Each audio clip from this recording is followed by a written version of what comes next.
ঘৰত এটকাও পইচা নাই পটেশ্বৰীক দিছিলোঁ নহয় কাপোৰ চিলাবলৈ তাইকে কিবা এটা কৰিব লাগিব আজিকালি মানুহবোৰে কাপোৰবোৰ নিয়ে কিন্তু পইচাটো দি থৈ নাযায় কিন্তু পটি চিলাওঁতে ভৰি মাৰোঁতে ভৰিয়ে বিষ হৈ যায় ঘৰ আছনে পটেশ্বৰী তই আহিলি দেখোন মই নবহোঁগৈ দে তহঁতৰ ঘৰত কথা এটা ক'বলৈ আহিছিলোঁ কাপোৰ যে দিছিলোঁ সেইদিনাখনি চিলালি নে নাই চিলোৱা চিলালোঁ তই আকৌ কাপোৰ দিবলৈ অহাই নাই নহয়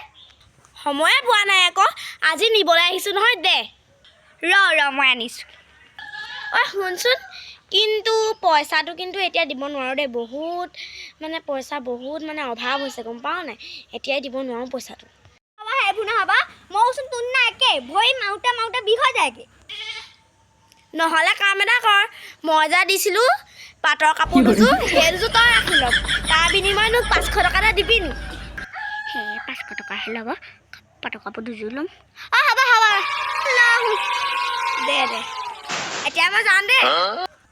এজনী বোৱা কৰি দেই 500 টকাত বাৰু পাটৰ কাপোৰ দুযোৰ দিয়ে নে বাৰু মই পিন্ধিম দে যাওঁ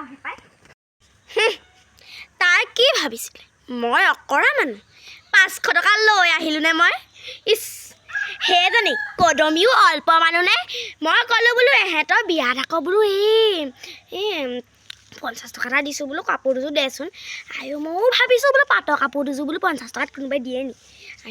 দেখিছনে তাকো একদম নিগনিয়ে খোৱা এঙেঠা চেঙেঠা কিবা নে কি জানো গোটেইগাল পুৰা সেইখিনি আকৌ মই পিন্ধিম নি তাইকে দি থৈ আহিলোঁ নে